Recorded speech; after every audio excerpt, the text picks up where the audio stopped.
ध्वनिर्वर्णापदं वाक्यमित्यास्पदचतुष्टयम् यस्याः सूक्ष्मादिभेदे वाग्देवीं तामुपास्महे। मध्य प्रदेश भोज मुक्त विश्वविद्यालय का इलेक्ट्रॉनिक माध्यम निर्माण और शोध केंद्र EMPRC प्रस्तुत करता है राजनीति विज्ञान विषय पर आधारित ध्वनि कार्यक्रम भारत में सर्वोच्च न्यायालय की संरचना। ये कार्यक्रम MA राजनीति विज्ञान के प्रथम वर्ष के विद्यार्थियों के लिए द्वितीय प्रश्न पत्र भारतीय सरकार और राजनीति की तीसरी इकाई पर आधारित है। कार्यक्रम की विषय विशेषज्ञ और वार्ताकार हैं डॉक्टर वर्षा सागोरकर। इस कार्यक्रम का ध्वनि मुद्रण, संपादन और प्रस्तुतिकरण किया है अमर बहादुर यादव ने। तो आइए सुनते हैं राजनीति विज्ञान विषय पर आधारित ध्वनि कार्यक्रम भारत में सर्वोच्च न्यायालय की संरचना।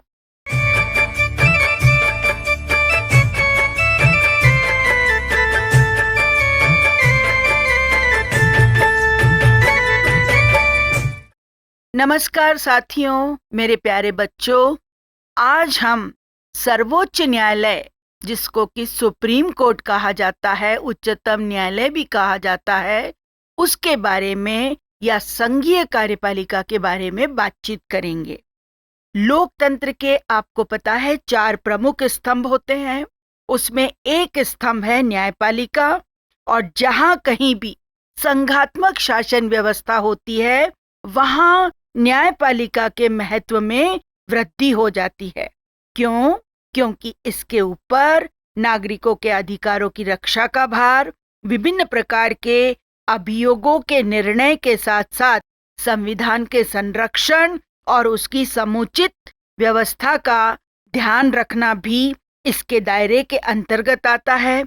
लॉर्ड ब्राइस, जो एक विचारक थे, उन्होंने कहा था कि किसी भी शासन की उत्कृष्टता की जांच के लिए उसकी न्याय व्यवस्था की कार्यकुशलता से बढ़कर कोई और अच्छी कसौटी नहीं है, क्योंकि और किसी चीज से नागरिक का कल्याण और उसकी सुरक्षा उतनी अधिक प्रभावित नहीं होती जितनी इस विश्वास से कि निश्चित, शीघ्र और निष्पक्ष न्याय मिलेगा। वस्तुतः यह सिद्ध सत्य है कि उचित, व्यवस्थित, पारदर्शी, निष्पक्ष न्याय व्यवस्था के अभाव में एक सभ्य और आधुनिक नागरिक समाज की कल्पना नहीं की जा सकती। न्यायपालिका के इसी महत्व को ध्यान में रखते हुए हमारे संविधान निर्माताओं ने, हमारे संविधान सभा ने एक निष्पक्ष और स्वतंत्र न्यायपालिका के रूप में हमारे सर्वोच्च न्यायालय की स्थापना की है। भारत का सर्वोच्च न्यायालय देश का उच्चतम न्यायालय है और ये देश की उच्चतम संस्था है। यानी आप एक त्रिभुज का दिमाग में चित्र रखिए और उस त्रिभुज के सबसे ऊपर वाले कोने को देखिए। उस कोने में आपको सर्वोच्च न्यायालय दिखाई देगा। त्रिभुज की कल्पना करने के बाद आप उसकी कल्पना कीजिए। इसके अधीन राज्यों के उच्च न्यायालय होते हैं और उच्च न्यायालयों के अधीन अन्य अधीनस्थ न्यायालय होते हैं। सर्वोच्च न्यायालय देश की सर्वोच्च अपीलीय संस्था है, जिसके द्वारा आज व्यक्ति और राज्य के मध्य, व्यक्ति और राज्य के मध्य, राज्य और राज्य के मध्य, व्यक्ति और व्यक्ति के मध्य, संघ और राज्य के मध्य जितने भी विवाद उत्पन्न होते हैं उनका निर्णय ही नहीं किया जाता, बल्कि मौलिक अधिकारों की रक्षा और संविधान के संरक्षक के रूप में भी सर्वोच्च न्यायालय काम करता है। और इसकी महत्ता को या इसके महत्व को हम बहुत सारे शीर्षकों के माध्यम से समझाने की मैं कोशिश करूंगी।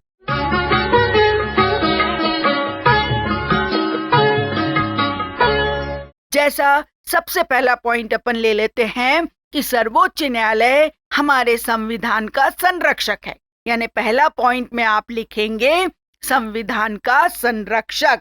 संघात्मक शासन व्यवस्था है और संघात्मक शासन व्यवस्था में संविधान को सर्वोच्च माना जाता है और संविधान की व्याख्या और संविधान के विपरीत व्यवस्थापिका अगर कोई कानून बनाती है, कोई नियम बनाती है और कार्यपालिका के द्वारा घोषित आदेशों को रद्द और अवैध घोषित करने का दायित्व सर्वोच्च न्यायालय को सौंपा गया है। इसका मतलब यह है कि व्यवस्थापिका ना ही कोई ऐसे कानून नियम बना सकती है जो संविधान की भावना के ऊपर हो, क्योंकि हमारे यहाँ पर संविधान सर्वोच्च है। इसके बाद कोई भी कार्यपालिका ऐसे आदेशों को लागू नहीं कर सकती जो कि संविधान की भावना के ऊपर है। तो इनको सबको अवैध और रद्द करने का अधिकार हमारे यहाँ पर सर्वोच्च न्यायपालिका को दिया गया है। इसीलिए संविधान की संरक्षक के रूप में उसकी व्याख्या करने का अधिकार भी सर्वोच्च न्यायालय को प्राप्त है और संविधान के स्थायित्व और उचित संरक्षण हेतु सर्वोच्च न्यायालय की आवश्यकता अपने आप में स्वयं सिद्ध हो जाती है। तो निश्चित रूप से आपको समझ में आ गया होगा कि हमारे देश की सर्वोच्च न्यायपालिका हमारे संविधान की संरक्षक भी है, व्याख्याकार भी है। दूसरा, हमारे को बहुत सारे मौलिक अधिकार दिए गए हैं। उन मौलिक अधिकारों, उन स्वतंत्रताओं की रक्षा करने का दायित्व भी सर्वोच्च न्यायालय को सौंपा गया है। तो संविधान के भाग 3 के अनुच्छेद 12 से लेकर 35 तक 6 मौलिक अधिकार प्रदान किए हैं और उसी के तहत 32 में ये व्यवस्था की गई है, यदि कार्यपालिका और व्यवस्थापिका किसी भी प्रकार से नागरिकों को प्रदत्त मौलिक अधिकारों पर अतिक्रमण करती है तो सर्वोच्च न्यायालय के पास उचित उपचार हेतु वे जा सकते हैं और न्यायालय अपने 6 रिट क्षेत्राधिकार के माध्यम से उनको संरक्षण प्रदान कर सकता है। तो निश्चित रूप से नागरिकों के स्वतंत्रताओं और मौलिक अधिकारों का रक्षक सर्वोच्च न्यायपालिका को बनाया गया है। तीसरे पॉइंट के ऊपर आते हैं, वो पॉइंट है संघीय व्यवस्था का रक्षक। हमारे यहाँ पर जैसा कि मैंने आपको बताया है कि हमारे यहाँ संघात्मक शासन व्यवस्था को अपनाया गया है और संघात्मक शासन व्यवस्था की पहली शर्त होती है स्वतंत्र और निष्पक्ष न्यायपालिका और केंद्र और सरकारों के मध्य संविधान के द्वारा शक्तियों का विभाजन किया जाता है। उसमें किसी प्रकार की असंदिग्धता या अस्पष्टता होती है या इससे संबंधित केंद्र और राज्य के मध्य में कोई विवाद उत्पन्न होता है तो उस विवादों का समाधान संविधान के अनुसार मतभेद को दूर करने का प्रयास सर्वोच्च न्यायालय के द्वारा किया जाता है। इस प्रकार उच्चतम न्यायालय भारतीय संविधान के व्याख्याकार, संरक्षक और संघात्मक व्यवस्था का रक्षक और मौलिक अधिकारों का रक्षक आदि विभिन्न भूमिकाओं का निर्वाह करता है। फिर चौथे पॉइंट के ऊपर अपन आते हैं तो वो है कि व्यवहार संबंधी तथा दंड संबंधी मामलों में सुनवाई। भारत का सर्वोच्च न्यायालय व्यवहार तथा दंड संबंधी मामलों की अपील सुनने के लिए भी अपनी सार्थक भूमिका का निर्वाह करता है। भारत में संघात्मक शासन व्यवस्था है, उसके कारण मौलिक कानूनों में एक रूपता लाने की कोशिश की गई है। अब आपके दिमाग में ये प्रश्न आएगा कि संघात्मक व्यवस्था है लेकिन कानूनों में एक रूपता क्यों हो? ताकि संघात्मक व्यवस्था के अंतर्गत सभी व्यक्तियों पर एक समान कानूनों का पालन हो और लागू हो। ये मतलब फलस्वरूप पूरे देश के लिए एक ही प्रकार की दंड संहिता और आचार संहिता बनाई गई है। इस प्रकार सर्वोच्च न्यायालय संपूर्ण देश को एक सूत्र में बांधने, संविधान के संरक्षक के रूप में, मौलिक अधिकारों के संरक्षक के रूप में, भारत में कानूनों का शासन स्थापित करने में महत्वपूर्ण भूमिका का निर्वाह करता है। फलस्वरूप सर्वोच्च न्यायालय भारतीय लोकतंत्र का प्रहरी और नागरिकों की स्वतंत्रता का पक्षधर बन गया है और संविधान की व्याख्या के माध्यम से संविधान को गतिशील बनाता है। फलतः यह देश के लिए सर्वाधिक महत्वपूर्ण और आवश्यक संस्था है।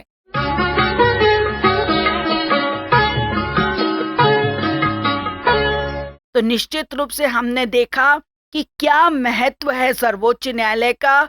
इन 4 पॉइंट्स के माध्यम से आप सर्वोच्च न्यायालय की भली भांति व्याख्या कर सकते हैं। अब आपके मस्तिष्क में ये प्रश्न उत्पन्न होगा कि इसका संगठन कैसे होता है या इसकी स्थापना किस प्रकार से होती है। तो आइए हम उसकी स्थापना और गठन के बारे में बातचीत करेंगे।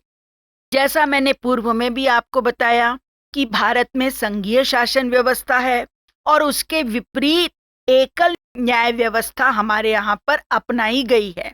यानी संघीय शासन व्यवस्था होने के बावजूद एकहरी न्यायपालिका हमारे देश की विशेषता है और इसको हम कह सकते हैं कि हमारी न्यायपालिका एकीकृत रूप में हमको दिखाई देती है। भारत का सर्वोच्च न्यायालय न्यायिक समीक्षा की शक्ति के साथ देश का शीर्ष न्यायालय है एवं वह भारत के संविधान के तहत न्याय की अपील हेतु अंतिम न्यायालय भी है। भारत एक संघीय राज्य है और इसकी एकल और एकीकृत न्याय प्रणाली है जिसकी त्रिस्तरीय संरचना है, अर्थात सर्वोच्च न्यायालय के बाद उच्च न्यायालय और उच्च न्यायालय के बाद अधीनस्थ न्यायालय, जिसके शीर्ष पर सर्वोच्च न्यायालय उपस्थित है। भारत शासन अधिनियम 1935 के अंतर्गत गठित संघीय न्यायालय में कुछ अतिरिक्त शक्तियां जोड़कर और उसके स्तर को ऊंचा उठाकर सर्वोच्च न्यायालय की स्थापना की गई है और सर्वोच्च न्यायालय का विधिवत उद्घाटन 28 जनवरी 1950 को हुआ था। तो आप समझ गए होंगे कि देश की स्वतंत्रता के बाद जब संविधान लागू हो गया तो 26 जनवरी के बाद 28 जनवरी 1950 को सर्वोच्च न्यायालय की स्थापना भी हो गई और सर्वोच्च न्यायालय के पहले मुख्य न्यायाधीश श्री H.J. कानिया थे तथा वर्तमान मुख्य न्यायाधीश वो आपको खोजना है कि कौन है, ये आपके लिए प्रश्न है। और ये कहना चाहिए कि भारत का मुख्य न्यायाधीश जो होता है वह भारत की न्यायपालिका तथा सर्वोच्च न्यायालय का अध्यक्ष होता है और भारत में अब तक कुल 48 न्यायाधीश मुख्य न्यायाधीश के पद पर अपनी सेवाएं दे चुके हैं। भारतीय संविधान के भाग 5 के अनुच्छेद 124 से लेकर 147 तक सर्वोच्च न्यायालय के संगठन, स्वतंत्रता, अधिकार क्षेत्र और प्रक्रियाओं की चर्चा की गई है। मूल संविधान की धारा 124(1) के अनुसार भारत में एक उच्चतम न्यायालय होगा जो भारत के मुख्य न्यायाधीश और जब तक संसद विधि द्वारा अधिक संख्या विहित नहीं करती तब तक 7 से अनधिक न्यायाधीशों से मिलकर बनेगा। यानी संसद विधि के द्वारा न्यायाधीशों की संख्या में घटोती या बढ़ोतरी कर सकती है और इस अनुच्छेद की सहायता से आवश्यकता अनुसार समय समय पर संसद ने अधिनियम बनाकर न्यायाधीशों की संख्या में वृद्धि की है। वर्ष 1956 में संविधान में संशोधन करके मुख्य न्यायाधीश सहित न्यायाधीश की संख्या 8 से बढ़ाकर 11 की, 1978 में 18 की, 1986 में 26 की, 2008 में 31 की और सर्वोच्च न्यायालय में न्यायाधीशों की संख्या अधिनियम 2019 के द्वारा 34 कर दी गई है। अतएव वर्तमान समय में एक मुख्य न्यायाधीश और 33 अन्य न्यायाधीशों का प्रावधान है। अनुच्छेद 127 के अनुसार विशेष परिस्थितियों में तदर्थ न्यायाधीशों की नियुक्ति की जा सकती है। यानी कोई ऐसा केस आ गया जिसमें अधिक न्यायाधीशों की आवश्यकता है तो अधिक न्यायाधीशों की नियुक्ति करने का भी प्रावधान है।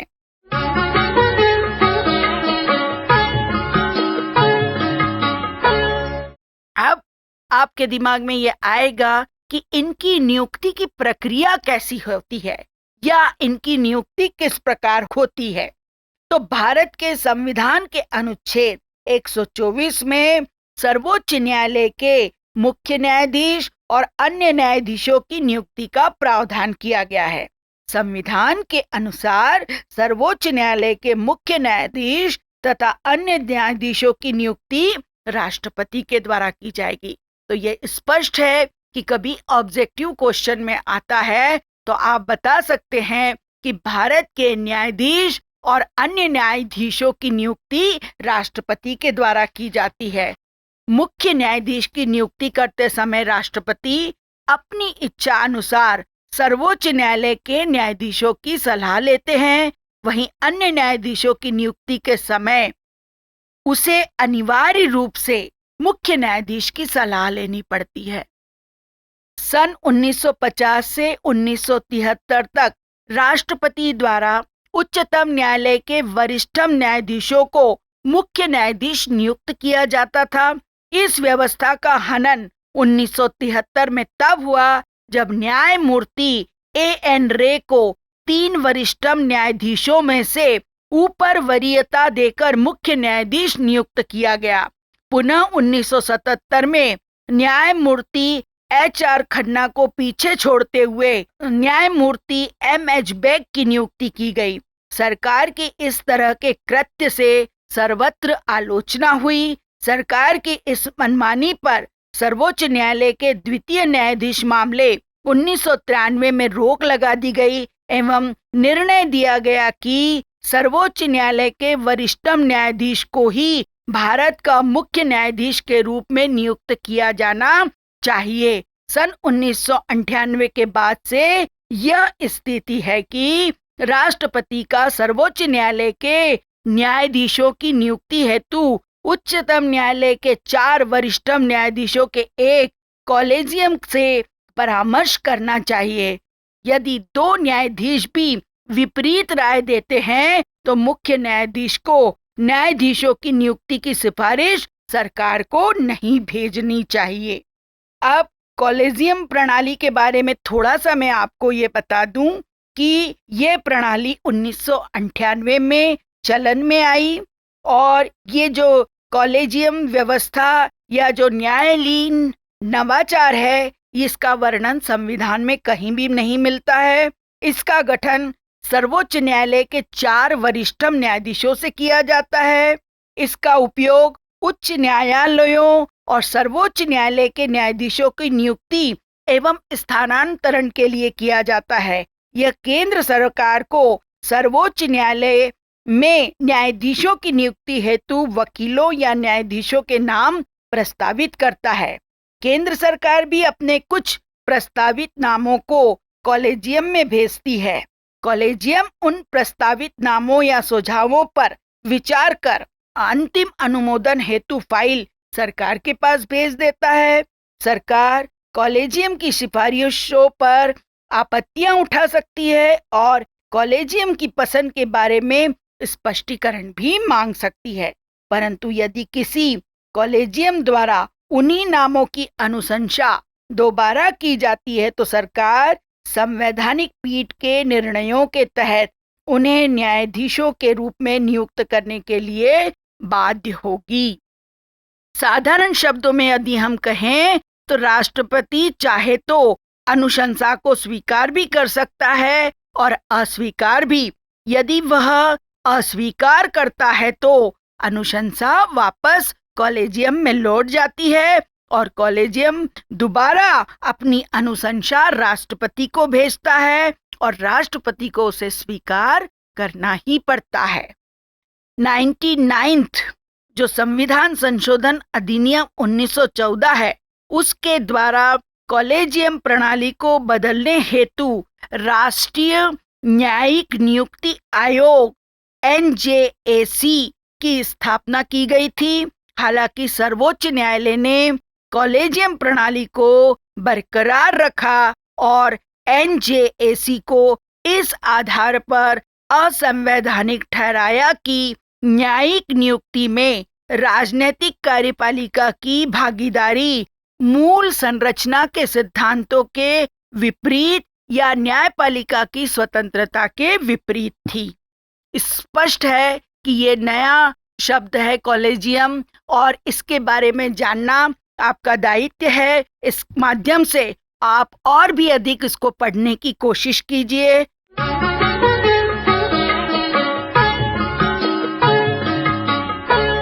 अब हम आते हैं कि न्यायाधीशों की योग्यताएं क्या होनी चाहिए, क्वालिफिकेशंस ऑफ जजेस क्या होना चाहिए। तो भारतीय संविधान के द्वारा सर्वोच्च न्यायालय के न्यायाधीशों के लिए कुछ योग्यताएं, जिसको हम न्यूनतम योग्यताएं कहते हैं, निर्धारित की गई है। सबसे पहले आप सभी जानते हैं कि उसे भारत का नागरिक होना आवश्यक है। किसी उच्च न्यायालय या दो से अधिक उच्च न्यायालयों में लगातार कम से कम 5 वर्षों तक न्यायाधीश के रूप में काम कर चुका हो, अथवा किसी उच्च न्यायालय अथवा न्यायालयों में 10 वर्ष तक अधिवक्ता रह चुका हो, अथवा राष्ट्रपति के विचार में पारंगत विधिवेत्ता हो, यानी विधि के क्षेत्र में उसको बहुत अधिक ज्ञान हो, इसलिए उसकी नियुक्ति की जा सकती है। अब शपथ ग्रहण कैसी होती है, चूंकि हम विस्तार से ये बात कर रहे हैं, इसलिए ओथ के बारे में भी, शपथ ग्रहण के बारे में भी बात करेंगे। उच्चतम न्यायालय के मुख्य न्यायाधीश तथा अन्य न्यायाधीश पद ग्रहण करने से पूर्व राष्ट्रपति या राष्ट्रपति के द्वारा नामित किसी भी व्यक्ति के समक्ष संविधान की अनुसूची 3 में दिए गए प्रारूप के अनुसार शपथ या प्रतिदान करेंगे। उसमें यह है लिखा हुआ, मैं जो भारत के उच्चतम न्यायालय का मुख्य न्यायमूर्ति या न्यायाधीश नियुक्त हुआ हूँ, ईश्वर की शपथ लेता हूँ, सत्यनिष्ठा से ये प्रतिज्ञा करता हूँ कि मैं विधि द्वारा स्थापित भारत के संविधान के प्रति सच्ची श्रद्धा और निष्ठा रखूंगा। मैं भारत की प्रभुता और अखंडता को अक्षुण्ण रखूंगा और मैं सम्यक प्रकार से और श्रद्धा पूर्वक तथा अपनी पूरी योग्यता, ज्ञान और विवेक से अपने पद के कर्तव्यों का भय या पक्षपात, अनुराग या द्वेष के बिना पालन करूंगा और मैं संविधान और विधियों की मर्यादा बनाए रखूंगा। तो निश्चित रूप से सभी न्यायाधीशों को ये शपथ ग्रहण करनी पड़ती है और संविधान के प्रति सत्यनिष्ठा और श्रद्धा बनाए रखनी पड़ती है। वेतन भत्ते, आपको ये जानना आवश्यक है कि न्यायाधीश कितना अधिक पगार या वेतन प्राप्त करते हैं। तो सर्वोच्च न्यायालय के मुख्य न्यायाधीश और अन्य न्यायाधीशों के वेतन और भत्ते का निर्धारण संसद के द्वारा समय समय पर निर्मित विधियों के अनुसार तय होता है। 1950 में मुख्य न्यायाधीश को 5,000 रुपए प्रति माह और अन्य न्यायाधीशों को 4,000 रुपए प्रति माह मिलता था। एक शासकीय मकान निःशुल्क तथा यात्रा भत्ता मिलता था। समय समय पर इसमें बढ़ोतरी की गई।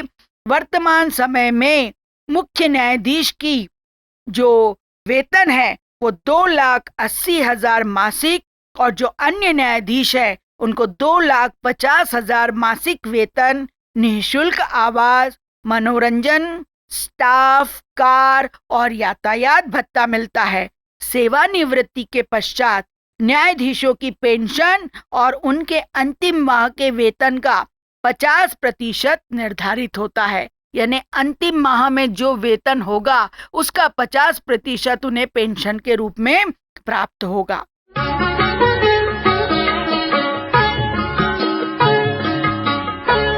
ये तो होगी उनकी योग्यता, उनका वेतन, उनकी शपथ। अब कार्यकाल कितना होगा और उनकी पदच्युति कैसे होगी, ये हम इसके अंतर्गत पढ़ेंगे। भारत के सर्वोच्च न्यायालय के न्यायाधीश की सेवानिवृत्ति की अधिकतम आयु सीमा 65 वर्ष निर्धारित है। इस अवधि के पूर्व भी न्यायाधीश राष्ट्रपति को अपना लिखित त्याग पत्र भेजकर पद त्याग कर सकते हैं। न्यायाधीश के विरुद्ध कदाचार और अक्षमता के आधार पर लाए गए प्रस्ताव जो संसद के प्रत्येक सदन द्वारा अपने कुल सदस्यों के बहुमत तथा उपस्थित एवं मतदान में भाग लेने वाले 2/3 सदस्यों के समर्थन द्वारा पारित हो, राष्ट्रपति के द्वारा पदच्युत किया जा सकता है। न्यायाधीश अन्वेषण अधिनियम 1968 के द्वारा न्यायाधीशों को उनकी सेवानिवृत्ति के पूर्व पदच्युत करने के संबंध में कुछ व्यवस्थाएं की गई है। जैसे पहली व्यवस्था ये है कि किसी भी न्यायाधीश के विरुद्ध कदाचार और अक्षमता के आधार पर उसे हटाने संबंधी प्रस्ताव संसद के किसी भी सदन में प्रस्तुत किया जा सकता है। इस प्रस्ताव को प्रस्तुत करने हेतु लोकसभा में 100 और राज्यसभा में 50 सदस्यों का समर्थन होना अनिवार्य होगा। संबंधित सदन का अध्यक्ष सभापति उक्त प्रस्ताव को स्वीकार अथवा अस्वीकार कर सकता है। यदि प्रस्ताव स्वीकार कर लिया जाता है तो अध्यक्ष सभापति द्वारा उस प्रस्ताव की जांच करने के लिए 3 सदस्यीय समिति का गठन करता है और इन 3 सदस्यीय समिति में जो लोग शामिल होंगे वो होंगे मुख्य न्यायाधीश अथवा सर्वोच्च न्यायालय का कोई भी न्यायाधीश, किसी भी उच्च न्यायालय का मुख्य न्यायाधीश और कोई प्रसिद्ध विधिवेत्ता। ये 3 व्यक्ति इस समिति में शामिल होंगे। यदि समिति अपने जांच प्रतिवेदन में अभियोग को सही बताती है तब भी उस प्रस्ताव को पारित करने के लिए सदन बाध्य नहीं होगा। कृपया ध्यान दीजिए कि अगर समिति इसको सही भी ठहराती है तो भी सदन के लिए ये बाध्यता नहीं है कि वो उसे स्वीकार करे। यदि समिति आरोपों को खारिज कर देती है तो सदन प्रस्ताव पारित नहीं कर सकता। देखिए, यहाँ पर संसद को बाध्य नहीं किया जा सकता, लेकिन यहाँ पर संसद की बाध्यता है कि यदि आरोपों को खारिज कर दिया गया है तो जो सदन है वो प्रस्ताव पारित नहीं कर सकता। यदि विशेष बहुमत से जांच समिति द्वारा दोष सिद्ध प्रस्ताव को दोनों सदनों द्वारा पारित कर दिया जाता है तो उसके बाद राष्ट्रपति द्वारा न्यायाधीश को उसके पद से निष्कासन का आदेश जारी कर दिया जाता है। अभी तक सर्वोच्च न्यायालय में किसी भी न्यायाधीश को अनुच्छेद 123 के आधार पर पदच्युत नहीं किया गया है। न्यायमूर्ति वी रामास्वामी 1993 और न्यायमूर्ति दीपक मिश्रा 2017-18 के विरुद्ध उनको पद से हटाने का प्रस्ताव संसद में पारित ही नहीं हो पाया। और छात्रों को ये ध्यान रखना चाहिए कि अनुच्छेद 124/4 में भारत के उच्चतम न्यायालय के न्यायाधीश को उसको पद से हटाने की प्रक्रिया के वर्णन के दौरान कहीं भी महाअभियोग शब्द का प्रयोग नहीं किया गया है। महाअभियोग शब्द का प्रयोग सिर्फ भारत के राष्ट्रपति को कार्यकाल समाप्ति के पूर्व पद से हटाने की विधि हेतु किया जाता है। अतएव न्यायाधीशों को पद से हटाने हेतु महाअभियोग शब्द का प्रयोग से बचना चाहिए, यानी उनके लिए महाअभियोग शब्द इस्तेमाल नहीं किया गया है।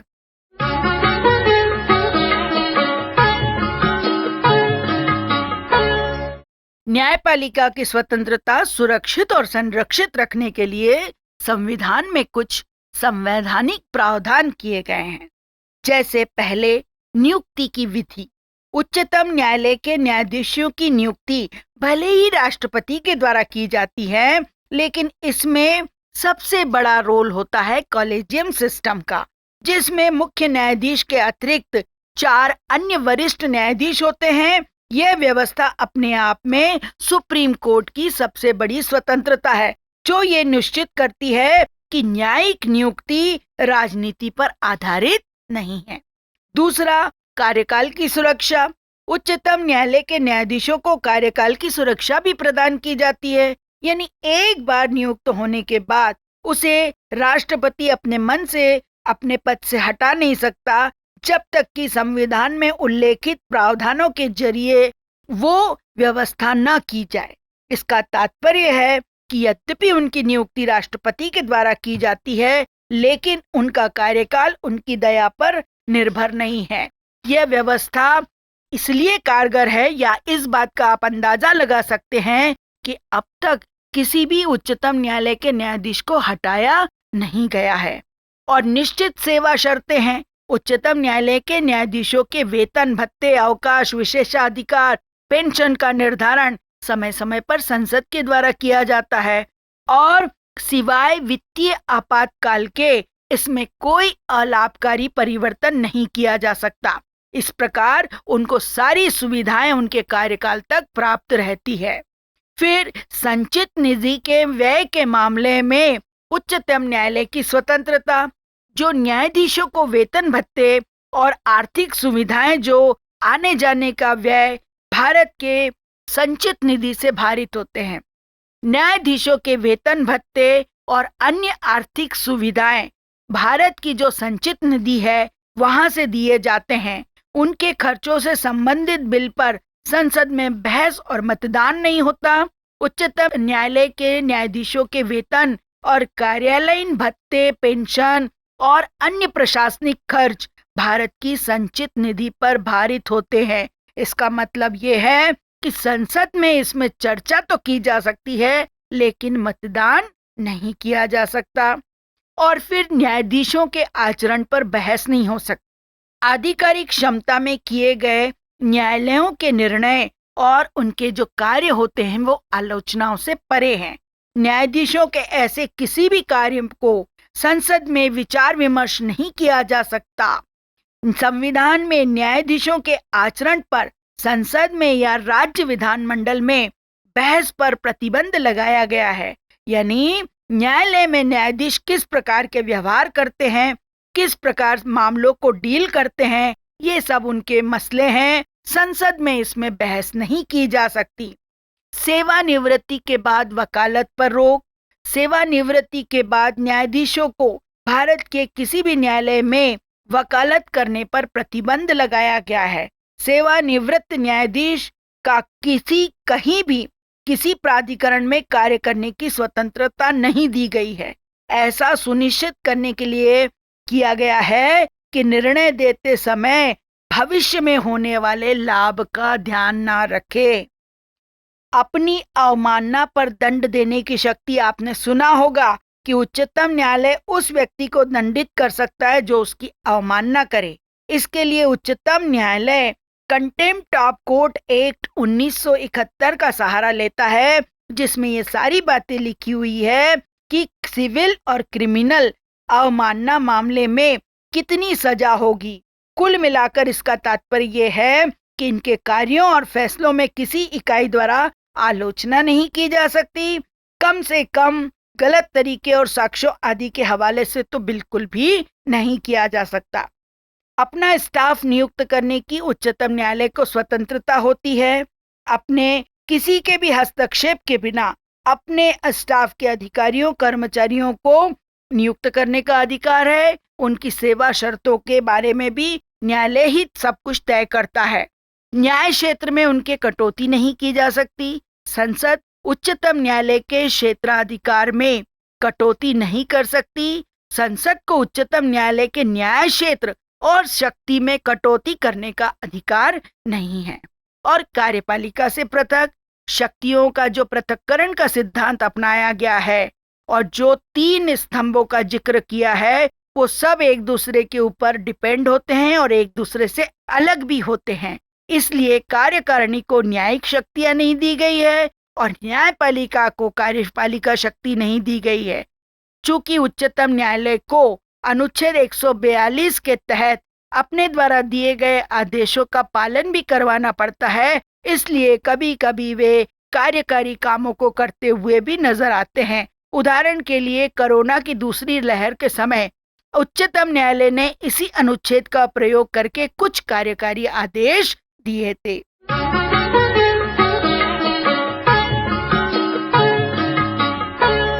अब अगले जो अपनी बातचीत होगी उसमें हम उच्चतम न्यायालय के क्षेत्राधिकार के बारे में चर्चा करेंगे। आशा है कि आपको सर्वोच्च न्यायपालिका के जितनी बातें मैंने बताई है वो अच्छे से समझ आ गई होगी और निश्चित ही आपको प्रश्न लिखने में आसानी होगी कि इसका संगठन किस प्रकार से होता है, इसके वेतन भत्ते क्या हैं, इनकी योग्यताएं क्या है, न्यायपालिका को कितनी स्वतंत्रता है और किस प्रकार का वो कार्य करती है। ये हम अगले बातचीत में आपसे चर्चा करेंगे।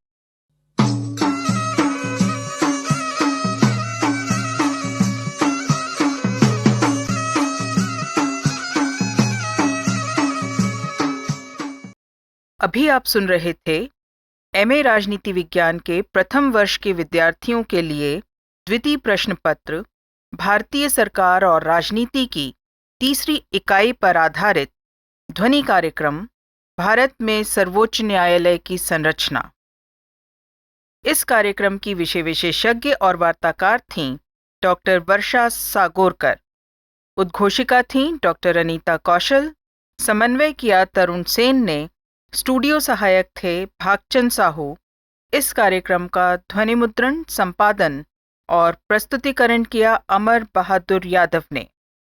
ये शैक्षणिक ध्वनि कार्यक्रम मध्य प्रदेश भोज मुक्त विश्वविद्यालय के इलेक्ट्रॉनिक माध्यम निर्माण और शोध केंद्र EMPRC द्वारा निर्मित किया गया।